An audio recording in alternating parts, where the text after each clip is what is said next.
É hora de nostalgia. Eu separei alguns filmes icônicos de terror que passavam lá no cinema em casa do SBT nas décadas de 80, 90 e início dos anos 2000. Só tem coisa que vai desbloquear a sua memória. Eu sou o RRB, que você está no Terror de Ruby.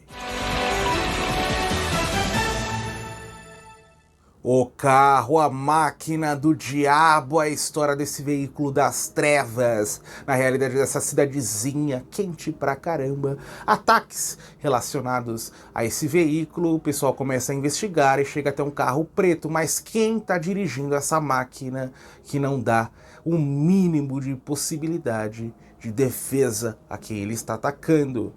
Esse é o grande mistério. James Brolin como protagonista é um brucutu lá dos anos 70. Ter um brucutu como protagonista nos dá um senso de conforto. Não vai acontecer nada, né? Ter um brucutu me defendendo o espectador. É claro que quando ele muda, inverte seus papéis, eu vou trazer uma opção daqui a pouco, que ele interpreta o vilão, aí é terror, aí é apavorante. Mas aqui o James Brolin encarna esse personagem. Outra coisa que tira muito do aspecto do terror, né, o medo, aqueles arrepios, é que ele acontece praticamente 85% da história durante o dia. E eu sei que tem obras aterrorizantes que acontecem assim, de filmes na estrada, tipo A Morte Pede Carona, mas aqui é um pouquinho diferente. Outra coisa, a estilização exacerbada do veículo acaba causando no espectador, ele fica marcado na sua memória, mas ele não provoca tanto medo. Claro que tem aquele desfecho, tem aquela reviravolta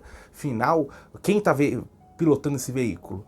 Essa é uma importante descoberta, embora fique bem claro rapidamente o que está acontecendo, qual é o estilo de história que está sendo contada, e passou uma única vez lá no Cinema em Casa. É importante dizer que o Cinema em Casa começou durante a noite e depois foi transferido para o dia, para as tardes, que ficou marcante na nossa cabeça.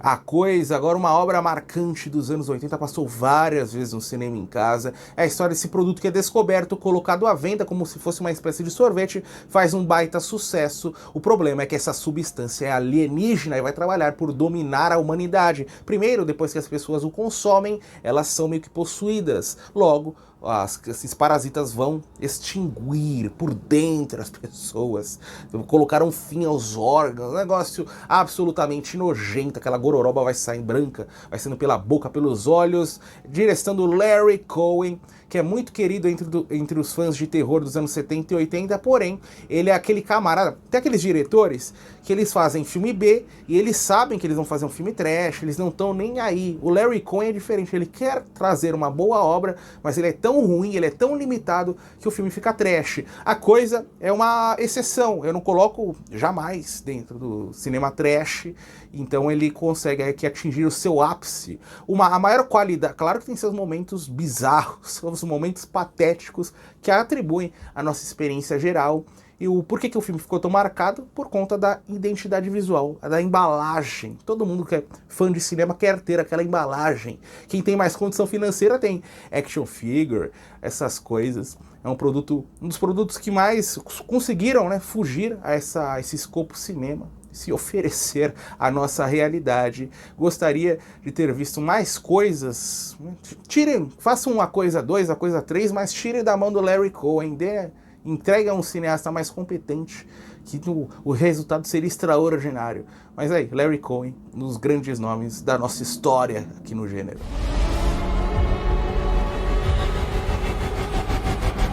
Hotel do Terror, também conhecido com os títulos de Bruxa, Encontros Diabólicos e O Feitiço das Almas. Tive até que marcar, porque é tanto título que eu não ia me lembrar, não. O SBT tinha essas coisas.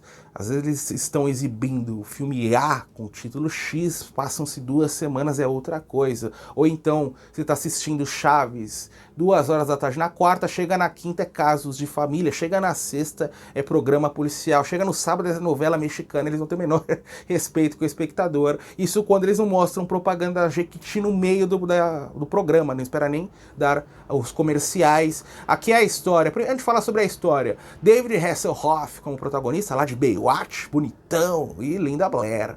E o seu finalzinho de alguma relevância dentro do terror, da ação, do exploitation, uma atriz limitadíssima. Eu gosto bastante dela. Ela fez O Exorcista e depois fugiu, né? Vamos fazer exploitation, vamos fazer uns filmes bem ofensivos. Eu gosto também desse período. É a história de uma casa, uma espécie de pousada mal assombrada no meio dessa ilha. O pessoal tá visitando ela, sabendo de sua história. Vamos passar uma noite e ele é assim. Vamos deixar os camaradas lá e só vamos retornar com o barquinho no dia seguinte. Aconteceu alguma coisa, é por sua conta e risco. E é o que acontece, as assombrações vão dar as caras. Só que não é aquele tradicional jogo Boo, né? Invocação do mal, jump scare. As assombrações são bem cruéis, amigo. Exatamente essa figura da bruxa. Em especial a cena da agulha, uma espécie de agulha de costureira. Eu troquei o pôster, porque ela tinha. O pôster principal tem essa cena, eu achei ela muito gráfica para trazer ao canal, e também é um spoiler. Eu quero que vocês se surpreendam assistindo. Tem a cena da chaminé. A história é bem batida, então você fica esperando pelas cenas gráficas. Por que eu indico para vocês? Porque ele traz essa combinação. O filme de assombração com bastante gore. Eu acho que acrescenta um bocado ao que nós estamos esperando dentro de um filme de assombração. Você não tá... Você procura por outra coisa, geralmente. Você coloca assombração para ter momentos de arrepios, momentos embaixo do edredom. Esse filme te oferece algo novo. Então, se você que assistiu por lá, coloque sob qual título ele foi exibido à época. E ora ha scelto con cura le sue vittime. La Casa 4. Baile de formatura, também conhecido no Brasil como A Morte Convida para Dançar, tradicional filme trash, filme ruim, que ganhou uma baita popularidade, seja lá fora ou mesmo aqui no Brasil. Jamie Lee Curtis, a Rainha do Grito, como protagonista, ao lado, adivinhem de quem? Leslie Nielsen. Antes de Corra que a Polícia Vem Aí, não foi a única aventura do ator pelo gênero de terror. Depois ele fez o Creepshow, do George Romero. Aqui é a história de um baile de formatura que vai ser aterrorizado por uma assombração que aconteceu anos antes, que é tão importante para a resolução da nossa historinha. Por que ele é ruim? Porque ele vai se separar no baile de formatura e nas assombrações dentro da escola em diferentes períodos temporais próximos, né? Tudo em volta daquele baile. Só que várias sequências de dança, eu não tô em sábado, como que é os embalos de sábado à noite, eu quero filme de terror. Então essas cenas de dança acabam atrapalhando muito a nossa experiência. Não é aquele filme trash delicioso, é aquele filme trash que você assiste e fala, como que essa obra ganhou tanta popularidade? O importante é dizer que ganhou várias sequências, ganhou remake. Eu não assisti o remake, eu não assisti o terceiro nem o quarto volume. Em breve eu vou assistir. Eu tô esperando as famosas sementes, se é que vocês me entendem. O segundo filme é muito bom, eu já falei sobre ele aqui no canal. Então, se você assistiu o primeiro e não gostou, pode assistir o segundo que ele vai te surpreender. É um negócio totalmente diferente. Mas é nostálgico. Tudo relacionado a essa franquia acaba trazendo nostalgia ao brasileiro. E coloca aqui embaixo. Você assistiu essa bomba do bem no cinema em casa?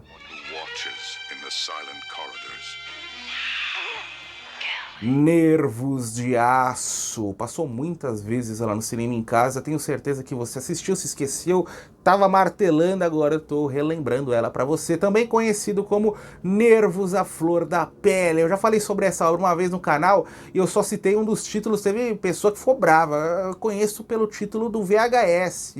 Seu miserável, como que você não fala? Eu vou ter que ficar memorizando 50 títulos diferentes? Vai reclamar com o distribuidor. Mas o filme é muito bom, é muito icônico dentro desse escopo filme B, anos 90. A história de um piloto de carros. Ele tem lá sua filha, tá solteiro, tem um amigo, e ele começa a ter sonhos com crimes. Ele tem naquela câmera primeira pessoa, pessoas perdendo a vida. No dia seguinte ele descobre que os casos são reais.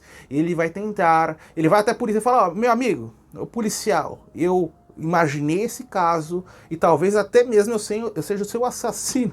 O policial fala, muito obrigado, né? Você já está resolvendo o meu caso. Só que a trama tem muito a oferecer ao espectador. Glenn Ford como um dos protagonistas, na verdade mais coadjuvante, ator lendário de Hollywood, lá do período clássico, do período filme noir, aqui bem velhinho, mas acrescenta bastante a nossa experiência. Eu gosto das alucinações, eu gosto da direção, eu gosto da violência quando ela surge, eu só não gosto muito das surpresas finais, elas são muito claras, muito óbvias, você sabe as reconhecer rapidamente.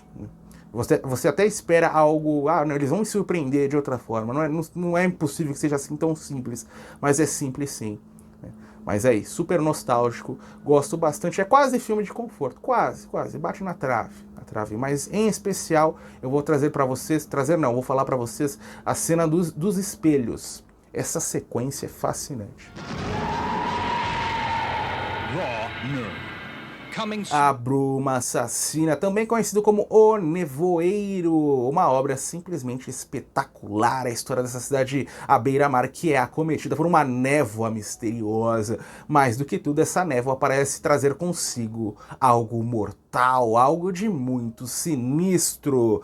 Elenco, uma das obras mais apelativas da história do terror, porque um elenco fenomenal, Jamie Lee Curtis, Tom Atkins, que hoje a gente fala pouco mais dos anos 80, ele era gigantesco, Adrienne Barbeau, lindíssima, e Janet Leigh. Não paramos por aí. Ainda tem direção do John Carpenter, simplesmente no seu auge, né? Quando a gente fala sobre um dos maiores cineastas do terror, filme dos anos 90, finalzinho anos 2000, você fala, aquele Carpenter mais folgado. Não, aquele tava com tudo. A trilha sonora característica do cinema do diretor, e como se tudo isso não fosse o bastante, ainda tem a névoa, algo que é inserido em filmes de terror para trazer a atmosfera. O John Carpenter falou o seguinte, vamos trazê-la como a vilã central da história. Tem as assombrações, quase uns zumbis, né? E esses efeitos práticos extraordinários. Aquele período que ele estava saindo de Halloween, antes de fazer o Enigma de Outro Mundo, tava Carpenter pra cima, e a Bruma Assassina. Uma obra nostálgica, impossível assistir e não amar, impossível assistir e não colocá-la automaticamente na sua listinha de filmes de conforto. Alligator 2, a mutação crocodilo gigantesco começa a atacar pessoas no esgoto dessa cidade. Em meio a isso há um jogo de enganação, poder, corrupção, dinheiro e também um outro homem que começa a denunciar os ataques da criatura, alertar todo mundo, mas ninguém dá ouvidos ao sujeito. Nós vamos voltar lá àquele subgênero inaugurado por Tubarão, animal, um sujeito falando para todo mundo que há um perigo e o prefeito falando, a matança continua, eu quero mais dinheiro. É um trash tradicional que você assiste com um sorriso no rosto de quão ruim ele é, de quão ruim são as cenas. O primeiro já não é lá essas coisas, mas é tão nostálgico, da mesma forma que esse dos anos 90, com destaque para a cena final, que acontece numa espécie de quermesse. Pessoal na festinha, se divertindo, festinha de praça, e o crocodilo das caras passa a atacar todo mundo, é o caos. O filme vale a pena mesmo por aquela cena espetacular.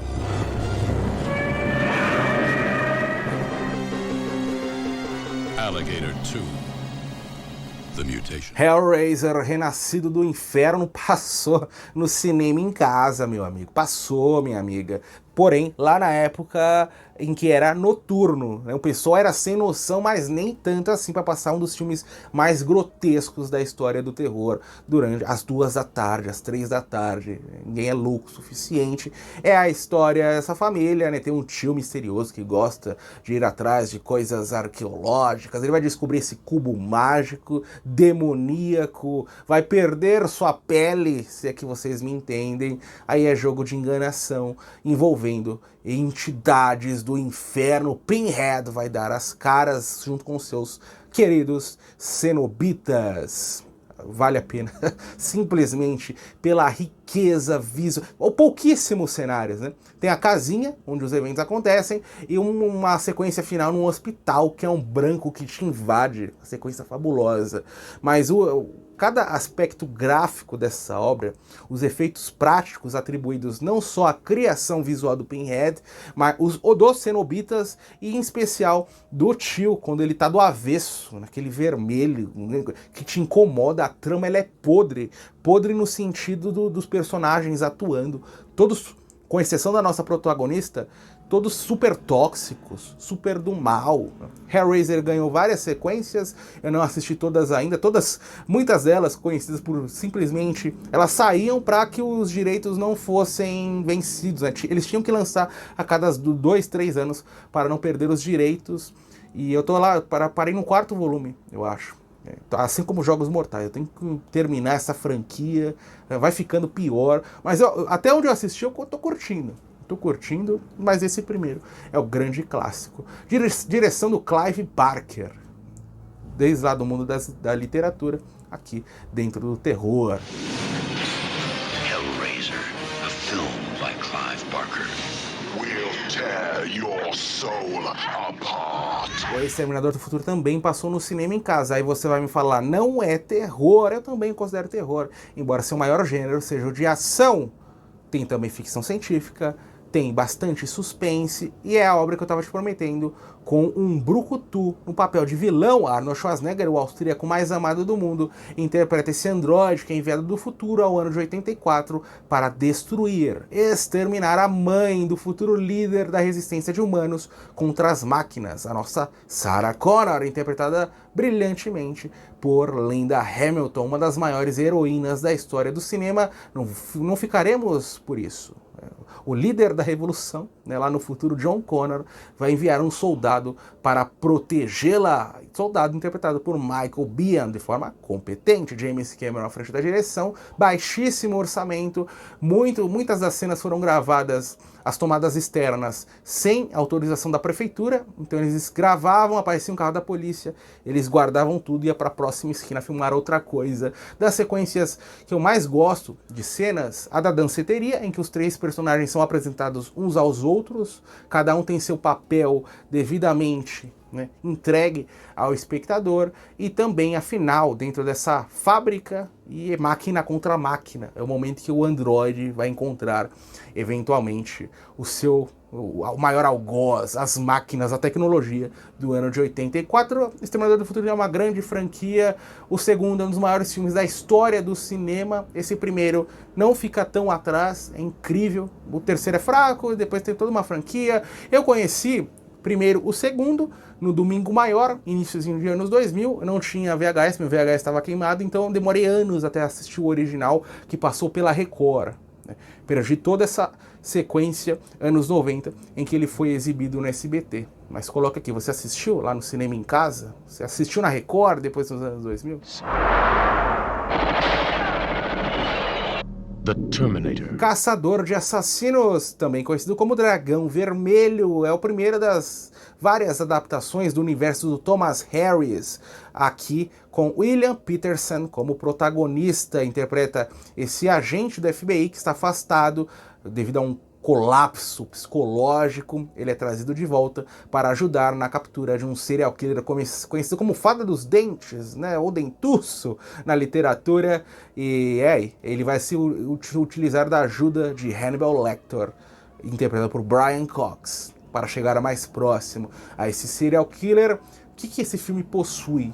Estilo, meu amigo. Você assista essa obra e você vai se perceber dentro de um outro universo, um universo paralelo maravilhoso, em que tudo o que importa é aquela história. Você pode estar no pior momento da sua vida, no melhor momento da sua vida, nada mais importará, somente a busca por esse serial killer. Nessa época, você quer o cinema testosterona, William Petersen? Assista The Manhunter, em seu título original, e também aquela obra do William Friedkin, estou sempre recomendando no YouTube, o Viver e Morrer em Los Angeles. Você não ficará mais nesse ritmo de ação, porque por mais que seja um filme de terror, muitos o consideram mais suspense. Ele tem muita ação, e em especial a cena que fica registrada na nossa cabeça é a da cadeira de rodas, chamas, né? Só para não dar spoiler, mas vá lá, caso você não conheça, caso você assistiu Silêncio dos Inocentes e não viu essa obra-prima, agora é a hora.